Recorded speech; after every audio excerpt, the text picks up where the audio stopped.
Hello there, good afternoon, and a very warm welcome to our webinar, Get Your Payroll Done, looking at the month-end process in Sage 50 Payroll.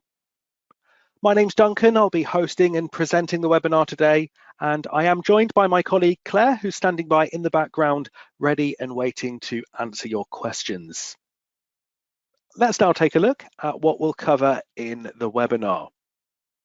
So this session follows on from Get Your Payroll Done Process Payroll, where Alice took you through a typical pay run covering 5 key steps. Now, what I'm going to cover today is what happens at the end of each tax month or tax quarter if you pay HMRC quarterly. And we're going to focus on running the P32 report, which explains what your liability is and what you need to pay over. We'll run through the information on that report, and we'll talk about when and how to submit an employer payment summary if that's required at the end of the month. And we'll give you some demonstrations on those steps as well. We're then going to take a look at reconciling reports. So we'll be showing you how to check that your pre-update reports agree with what has been updated in your software, and how to get a breakdown of those P32 figures that make up your liability to HMRC. And we'll finish the webinar today with a section on employment allowance, where we'll cover off the eligibility, how to claim employment allowance and how to get that allowance at the end of each month, and some changes that will be coming into force in the new tax year, 2025 to 26, which may well open up employment allowance to you if you were not previously eligible to claim it. And we'll finish off with a look at some further resources, including upcoming webinars, our Help Centre and Sage University. So that's what we've got in store for you. Let's start things off with the P32 and employer payment summary. Now, when you get to the end of your tax month, there are a few different tasks that we recommend you complete. So this is our month-end checklist. Number 1 is to run the P32 report, and this provides a breakdown of the liability and the payment that you'll need to make to HMRC. Second thing to do is to submit an employer payment summary, or EPS, where applicable. So that's not always required, but you might need to send it if there are adjustments to your liability. And the third point is to actually make that payment to HMRC. And your payment deadline would be the 19th of the following calendar month, or the 22nd of the month if you pay with an electronic payment method. Now, when we're talking about month end in the world of payroll, we are of course talking about the tax calendar.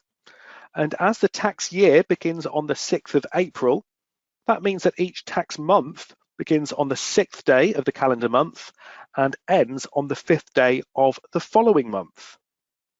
So it is important before you run through your month-end checklist that you have completed all of your payrolls that fall within that tax period. Now, if you pay monthly and all of your employees are paid on the same date, it's quite simple for you. Once you've completed your monthly payroll, you would then be ready to move on to your month-end tasks.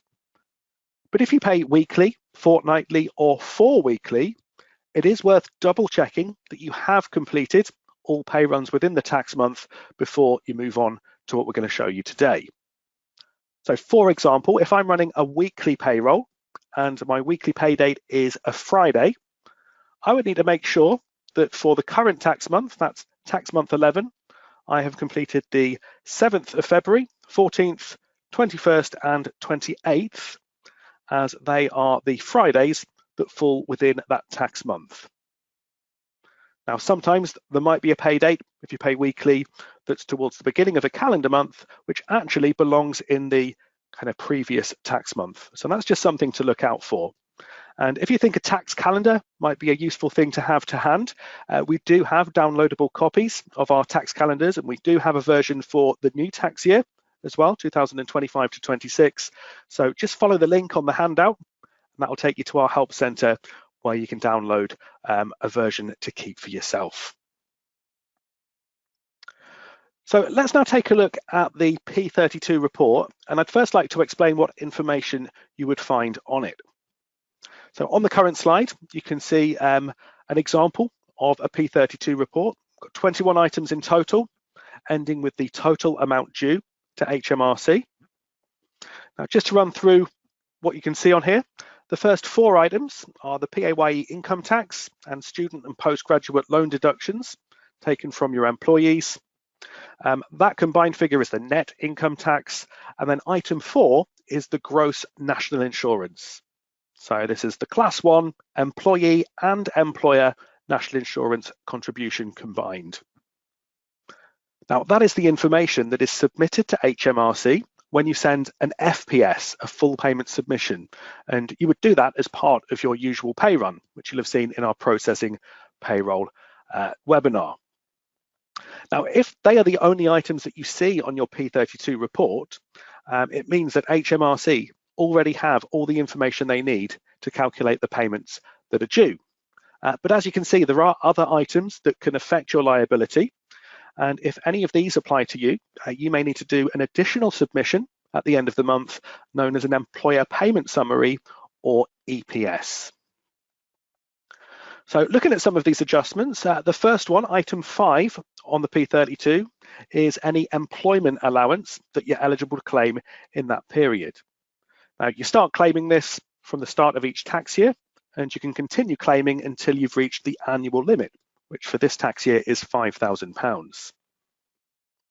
When you apply for employment allowance, you submit an EPS at the start of the tax year. You only need to do that once a year, and then you're covered for the rest of the year, as HMRC will know that you're claiming the allowance until that limit is reached. But then under the employment allowance on the P32, you'll see details of statutory payments recovered. Now, you as an employer can recover any statutory parental payment, for example, maternity, paternity, or adoption pay, but it's not possible to reclaim any statutory sick pay. So if you have paid out SSP, that is fully funded by the employer. So statutory payments you've recovered, plus any NI compensation on the statutory payment as a small employer, would appear on the P32, and that in effect reduces your liability.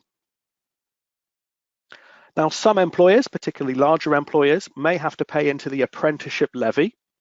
So this is a tax on employers that have a pay bill of more than £3 million per year, and it's paid at 0.5% of the total pay bill, so that's the earnings for national insurance. The way that it works is that you don't have to pay the apprenticeship levy on any paid below that £3 million threshold. So in effect, there's £15,000 of apprenticeship levy that you don't have to pay, and then if it is due over and above that amount, it will appear on your P32 report. So that's an additional payment that you would need to make, and that is also reported on an EPS.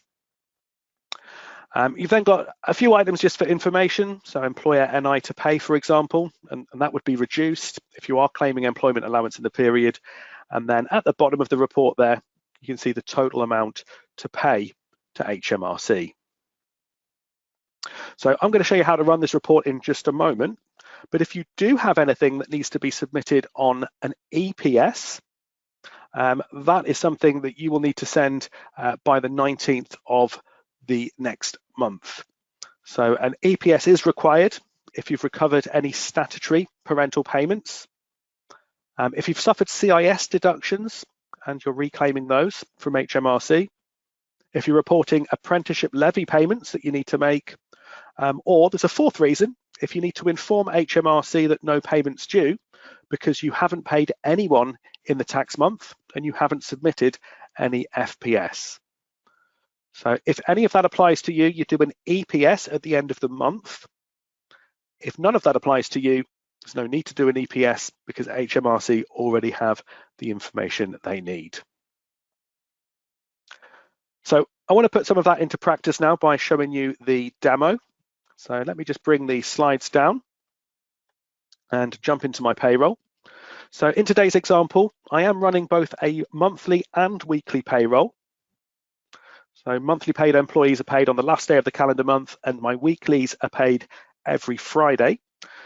First thing I'm going to do is check that I have completed all pay periods within the tax month. And a quick way to do this is I can scan down my employee list, looking at the last updated and last FPS date columns. And I can see for both my monthly employees and my weekly employees, it is showing the 28th of February 2025 in both of these columns, and that was or is the last pay date in the month for both of those pay frequencies. As my next weekly pay date would be the 7th of March, and that falls into the next tax month. So I'm confident that I have completed all pay runs within the tax month. Now, what I can do next is I can run my P32 report. You can find this from a few different places. So you could go into the reports option above the employee list. I've added it to my favorites. It's the Form P32 employer payment record, but it's actually found in the period end folder on the left-hand side, and it's this one just here. So click on the star if you want to add it to your favorite, and you can run this report directly from the reports option.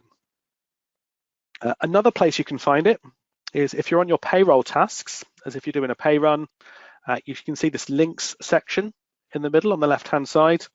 And if I just scroll down slightly, you'll see that I have a direct link to the P32 report, and I'll be able to run it from here. So I'm going to use the quick link, I should say.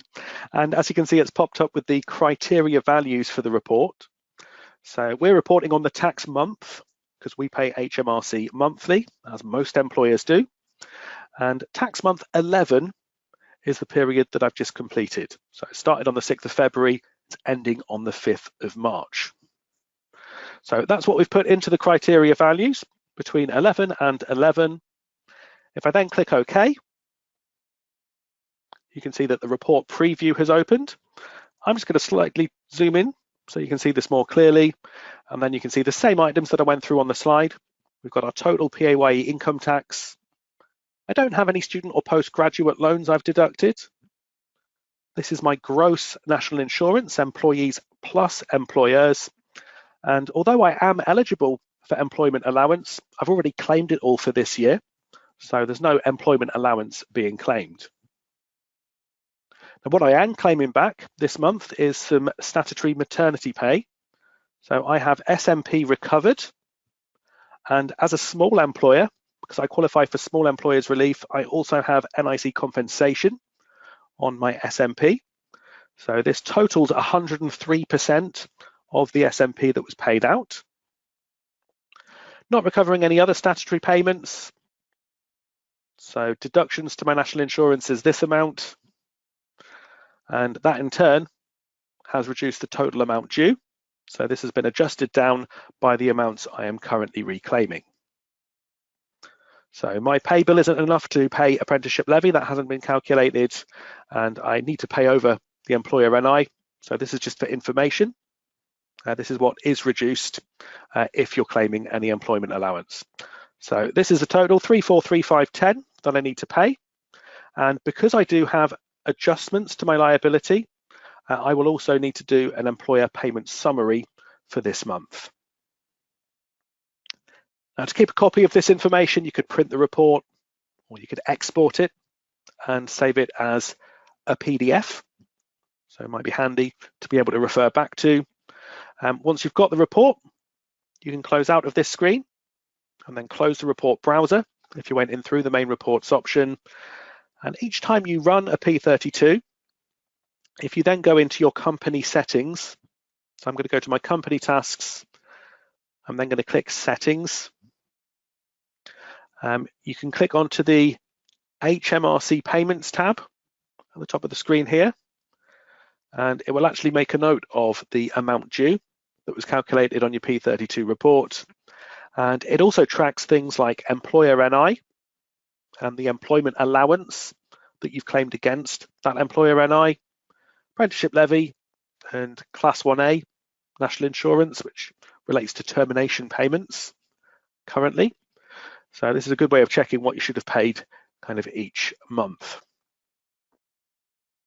While I'm in the company settings, if I just take you back to the details tab, this is the setting to say that I'm eligible for small employers relief. So this is in relation to statutory payments, and you would generally be eligible for this if your total Class 1 national insurance contributions were £45,000 or less in the tax year before the employee's qualifying week. So each year end, we recommend that you check this setting to see if you are still eligible or not, and then you can select it if you are, so that you're reclaiming the appropriate percentage. So if you're not eligible for small employers relief, you get back 92% of your statutory parental payments. So we now know how much we need to pay. We've run the P32 report, but we also need to do the employment payment summary, the employer payment summary, I should say, which is that extra submission at the end of the month, because we need to report the value of the statutory payments that we're reclaiming. Now, this can be done from two places. If you are still on your payroll option, you'll see there's a quick link to the employer payment summary just here, or you can find it from the e-submissions tasks, and you can send it from this option. Now, this should be sent at the end of the tax month and must be received by HMRC by the 19th of the following calendar month. So when you're ready to send it, you would click on the link for Employer Payment Summary, and you'll then need to confirm the reason that you're sending one. So most often it will be that you are adjusting your payment to HMRC, and in my case it's because I'm recovering statutory payments. You then click Next onto the wizard, and it will confirm the tax month that your submission relates to. So this one is for tax month 11. And then on the next screen, it'll show the following year-to-date values of any statutory payments you've been able to reclaim. So this amount represents the SMP I've claimed in the tax year to date. So it's not just month 11. This is everything to date, because the EPS is a year-to-date submission. It will always just send year-to-date totals. So I'm happy with these figures. If I wanted to check it against my P32 reports, I would just simply run the P32 for kind of each individual month, and I can add up the SMP. I would then click onto Next, and on this screen is the box where you would enter CIS deductions suffered. If you're in the construction industry scheme and you're claiming back CIS deductions suffered, so that needs to be entered manually. It's not stored in payroll. If you've recovered so much that you don't actually need to make a payment because you're effectively in credit, you would tick the box to say that no payment is due. But in my case, I still need to make a payment. It's just less than what it would have been if I hadn't recovered the statutory pay. So just moving on to the next screen, that deals with apprenticeship levy. So it does the calculation for you to work out if there's an apprenticeship levy payment due. And because I'm under this allowance, 0.5% of my total earnings for PAYE is less than this. I don't need to pay it. And then when I get to the end of the wizard, you won't see the warning. This is just because I'm in the training room, but it will take me into the submission. So this is the employer payment summary. You would click continue and check your details. They should already be saved. And when you click submit, it'll confirm the tax year and various references. We click submit once more, and that is then sent to HMRC. So between that and the FPS that I've sent for the pay dates in this tax month, HMRC now have all the information they need to calculate my payment, and that will match up with what was due on the P32. Now, quick tip before we go back to the slides: if you ever need to check the values you submitted on an EPS, you can go into your e-submissions log, like so, from the e-submissions tasks. Just scroll right to the end to find the most recent submissions. So this is the EPS that I've just sent. And if I check the details and I click more details, that's where it's showing me the values in that submission.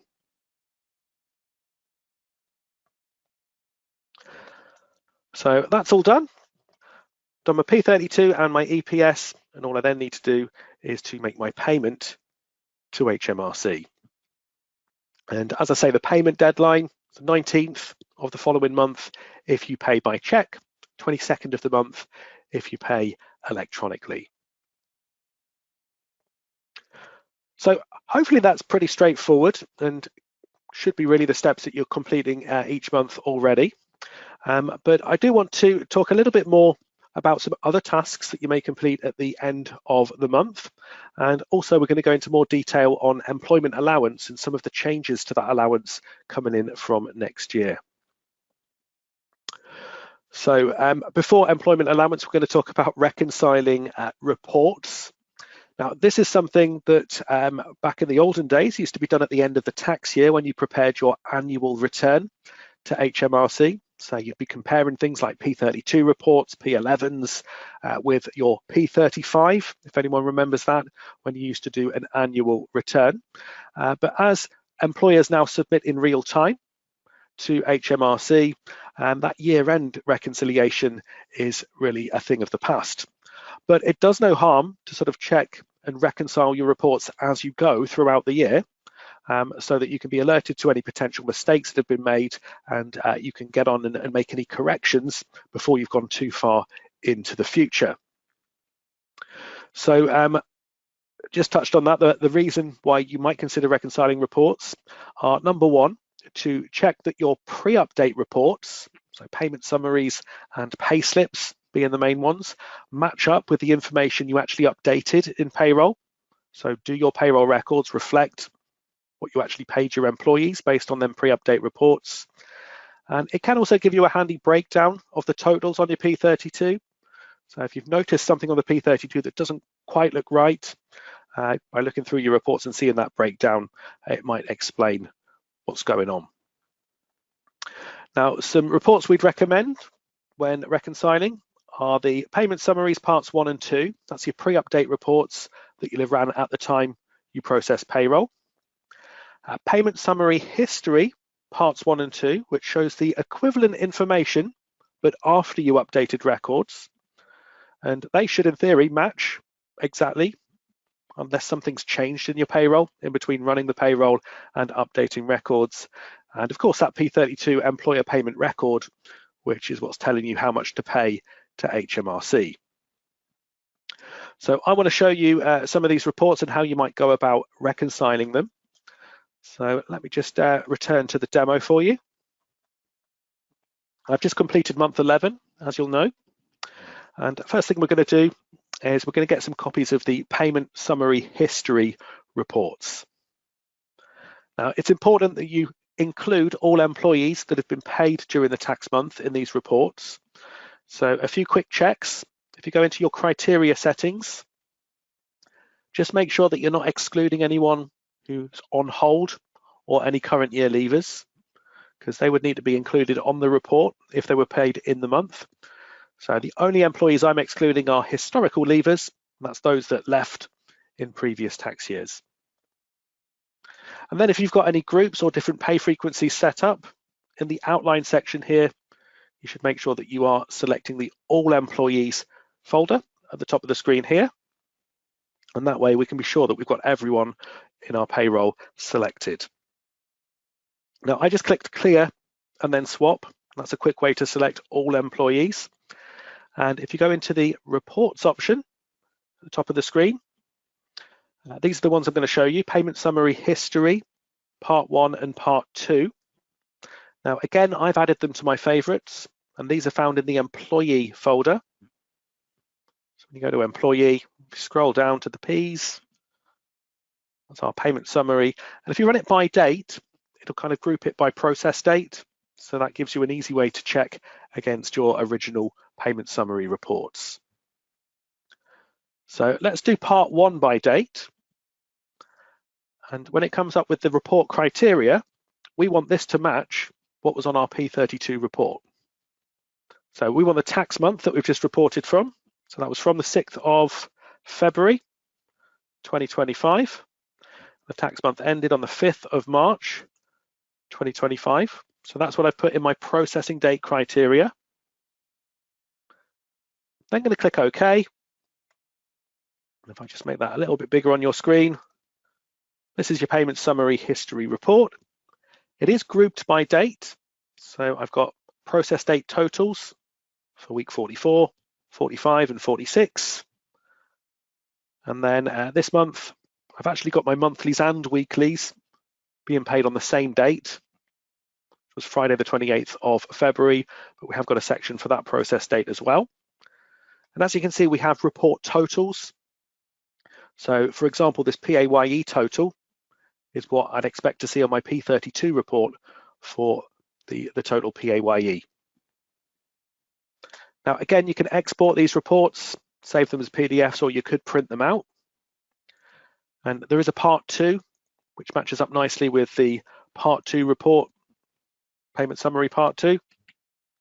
So again, I'd put the same dates in. And this reflects what the payroll history is showing. And again, it gives us information that we can directly compare.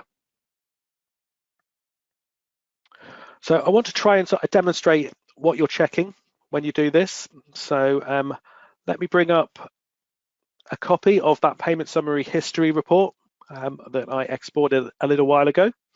So as you can see, we do have a section for each process date. And for example, for week 46, I could compare this section of the report with my original payment summary part 1. Quick check is just to check the total net pay. So it was 824.16 on the history report, and looking at week 46, 824.16 is exactly the same. So if net pay is the same, you can be pretty confident that all of the other totals on the report match up with what you've updated. So we know there that nothing has changed in between running this report originally and updating our records.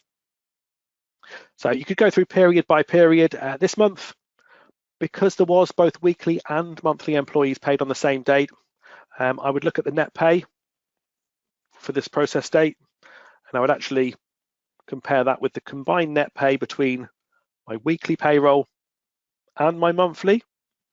But usually there would be a section per pay date that would match up exactly with these reports. So it's all looking good for me. If you do notice a difference in the total net pay, what you would then do is you would then start to look for differences between the reports, and you would need to do some investigation to establish which report shows the correct information. So is there an employee missing, for example? Is there an employee where the net pay is different? You would start working through employee by employee, ticking off and finding out where the difference lies. Once you've found what causes the difference, it's then a case of working out which one's correct. If it's the history report, you won't need to make any changes in payroll, but you should double check that you have paid your employee the right amount. If it was the original payment summary report and something changed on the history report, you might need to roll back and make a correction. But that just gives you peace of mind that everything in your payroll records matches up with what it was at the time. Other thing you could do is you can compare these totals, as I mentioned. So 2318 is my total for PAYE, and looking at the P32 for the same period, I can see that's exactly the same amount. So that's what makes up that total figure. One other report just to show you while I'm here, bonus report if you will, in the period end folder there is a payment summary reconciliation report for the P32. So that's just another way of getting a breakdown of your P32 totals. And again, if I ran it for month 11,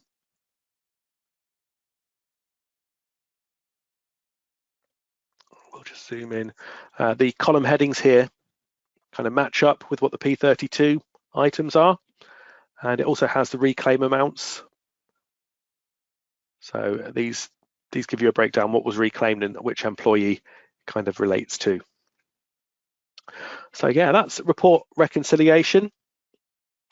Technically that is optional, you don't have to do that, but you might find it a worthwhile exercise so that you can stay on top of any potential errors and make corrections as needed. And I have linked to a little further support in our help center on the slide. So from reconciling reports, I just wanted to finish with a little bit more information for you on employment allowance. So as you saw, this was one of the items that could be claimed at the end of the tax month if you're eligible to claim it. Currently, eligible employers are allowed to reduce their employer national insurance contributions by up to £5,000 each tax year. That's going to increase from April to £10,500. So quite a significant increase in the amount that you can reclaim.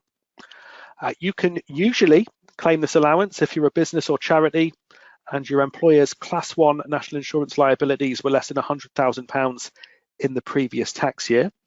Now, that applies to the current tax year, and that rule has been in place since 2022, but that is something that's going to change from next year.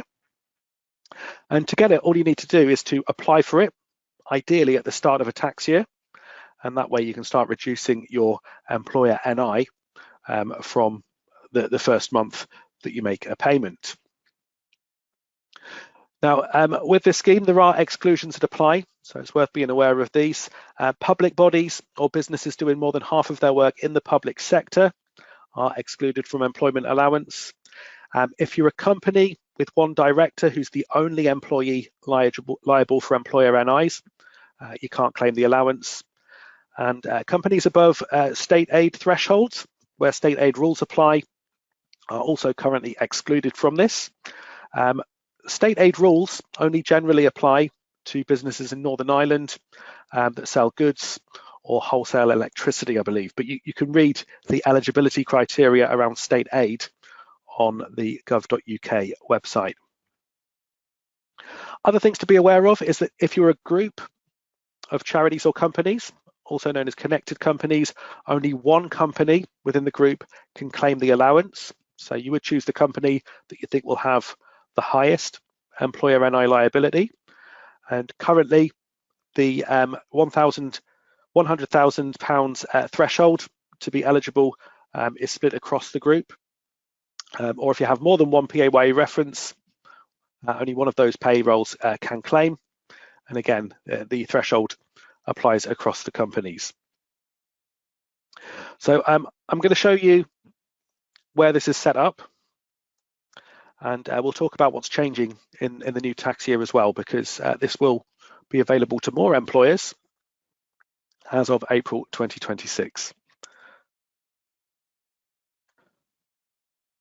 So for this next demo, I've already got it set up in this company, so I'm just going to switch to a different company that doesn't have employment allowance set up, just so I can run through the steps. So once you've checked if you're eligible, to apply for employment allowance, you'd go into your company tasks and then into the settings option. And on the details tab, you'll see there's a button at the bottom to apply for EA. Now, as I say, you usually do this at the start of the year, but if you're eligible this year and you haven't been claiming it, you can start claiming it from now. And then you can start reducing your employer NI. So all you would do is you would click apply for EA. You would indicate if state aid rules apply. So they're not applicable in my example. I'm not based in Northern Ireland, so it's not applicable. It's not going to be applicable for anyone in the new year, but I'll come on to that.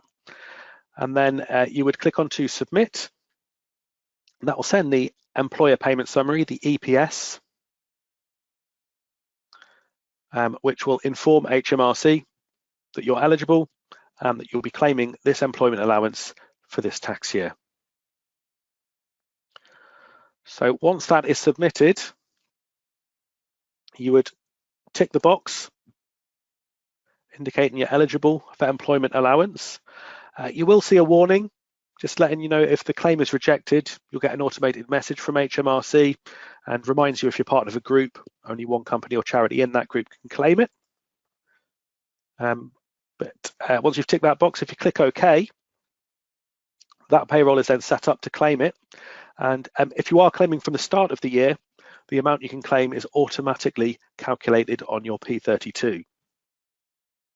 So if I now if I run the P32 for month 1 in this example, I'll just do it from the payroll tasks.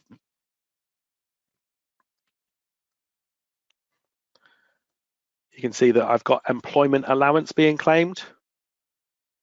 I don't have employer NI to pay. So you can continue claiming that until you've used it all up, or until the end of the tax year if you don't use it all. So it works best if you claim at the start of the year. If you have claimed it mid-year, what you will need to do, because when I run P32 for month 11, it's not actually going to show me that I've claimed any employment allowance, because the program's set up to claim it from the start of the year. So I'd need to manually reduce my payment by the employer NI and track the employment allowance manually just for the rest of this year. And then from next year, it'll calculate automatically for you. So that's where you would set it up. As I say, there's links on the handout if you need more information on that. And as you can see, the employment allowance reduces the employer to pay on the P32, and you would keep track of it in the company settings on the HMRC payments tab. So you saw in my earlier demo where I've been claiming it at the start of the year, I'd claimed it all from around month 5. Now, there are some exciting changes to employment allowance from April 2025. It will be increasing from its current level of £5,000 per year to £10,500, and that £100,000 threshold in order to be eligible for employment allowance is being removed. So it opens it up to more employers, meaning that you'll be able to, in some ways, offset some of the increases to employer NI contributions that are also coming in from the 6th of April. So I'm sure many of you are aware that the rate of employer NI is increasing from 13.8% to 15% in the new tax year. And the secondary threshold, so the point at which you pay employers' national insurance, is reducing from £9,100 to £5,000 per year. So employment allowance, if you're eligible to claim it, will in some cases cancel out that increase for very small employers, but at least it will mitigate some of the increase. And another top tip for you, if you're looking into this now and you realise that you've been eligible for employment allowance and haven't been claiming it the last few years, it is possible to claim it retrospectively. And all you would need to do is to submit the claim for the previous tax year through your payroll software, and then HMRC would be able to offset that employment allowance against any of your PAYE liabilities, current liabilities, or they'd be able to sort of pay you the allowance direct.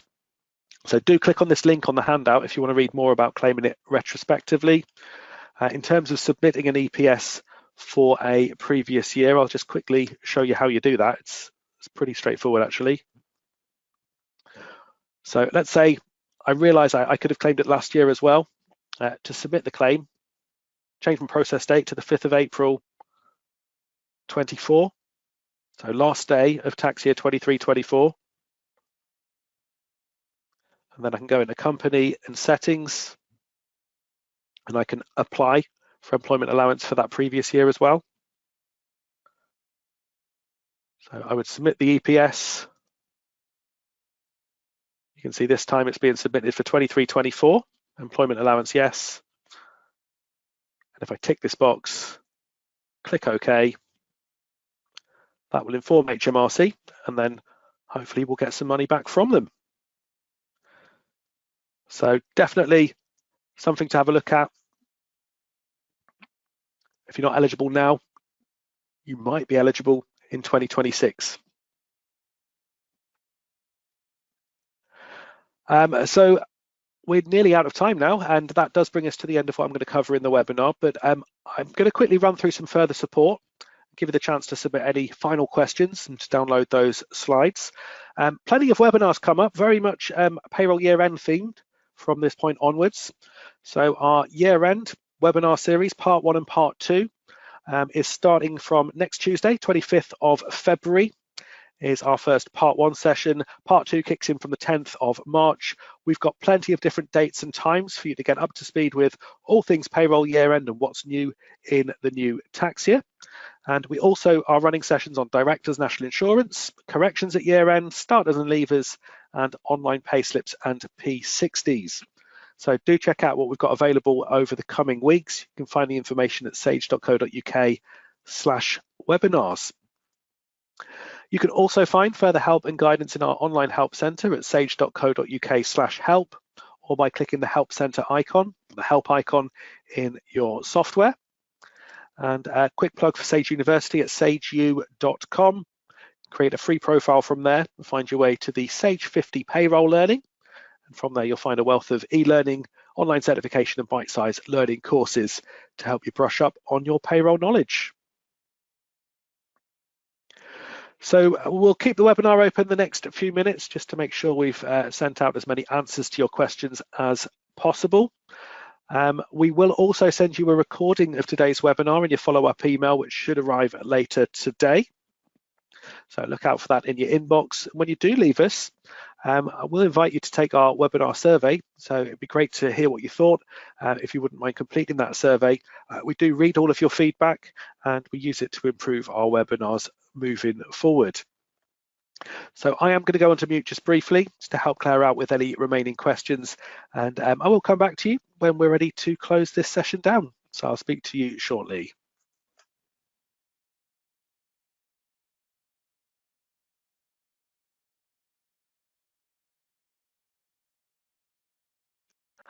Hello again, everyone, and thank you so much for the questions that have come through, and thank you to Claire, who's been answering those behind the scenes. We are now out of time, so we're going to wrap the session up. Thanks once again for your time today. Enjoy the rest of your week, and we look forward to seeing you on some of our other payroll year-end webinars in the very near future. So it's goodbye for now.